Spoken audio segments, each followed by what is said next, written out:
The first Adventist, Seventh-day Adventist church school teacher, full-time church school teacher in California, was a lady named Mrs. Alma McKibben. Mrs. McKibben rented Ellen White's house when Ellen White went to Australia. Ellen White owned a home in Healdsburg, California. When she came back from Australia, she decided not to live in Healdsburg, but instead to buy a home over by the sanitarium, St. Helena Sanitarium. So Mrs. McKibben rented Ellen White's house. On one occasion, Mrs. McKibben said she never was a good sleeper.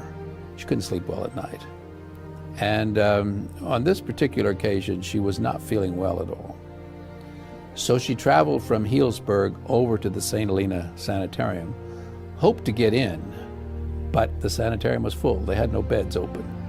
So until a bed opened up, she stayed with one of Ellen White's secretaries, Miss Sarah Peck. And Miss Peck lived in a little cottage just, well, if you're facing Elmshaven, it would be to the right. And so Mrs. McKibben said, there I was at night. I was on a couch or sofa, something, right in the front room. And I could look right out the window, right up at Ellen White's house. And she said, I felt so miserable. I just didn't feel good at all. And early hours of the morning, she said, there was a light came on in the Ellen White's writing room. And so she said, even though I knew that Sister White didn't know that I was there, just knowing that somebody else at least was awake on the place made me feel a little bit better. Now, she said Ellen White, of course, believed in fresh air, so she had all of her windows there in Elmshaven open. And she said Miss Peck also tried to practice that part of our health message, so she had her windows open.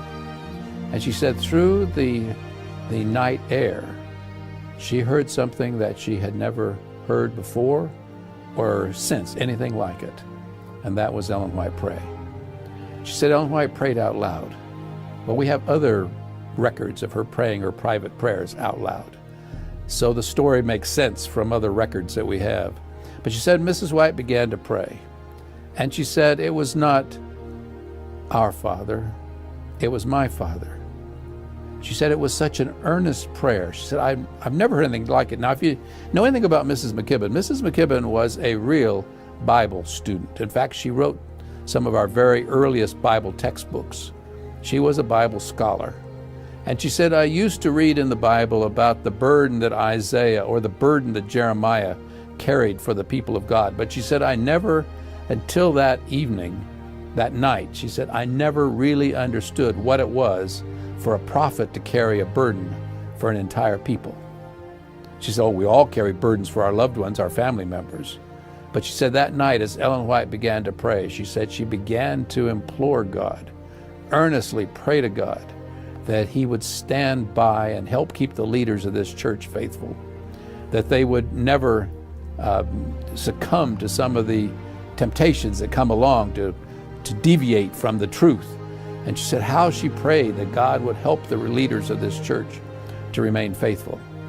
And then she said after she had prayed earnestly on behalf of the leaders of the church, she began to pray for the ministers, the men who stand week after week in the pulpit. And she said she prayed most earnestly that God would keep the ministers faithful, that they would preach only truth from the pulpits of our churches. And she said after she had prayed some time for the pastors of this church, she prayed for the teachers, the men and the women that are standing in our classrooms and are trying to lead young people to Jesus. She said how she prayed so earnestly that God would stand by them as they are trying to preach or to teach these young people and to lead by example these young people to give their hearts to Jesus. She said, as long as I live, and she lived to be over 100 years old when she finally died, she said, I'll never forget that prayer that night there as I was waiting to get a room in the St. Helena Sanitarium, hearing Ellen White pray one-on-one when she did not know anyone was listening. This was not a public prayer.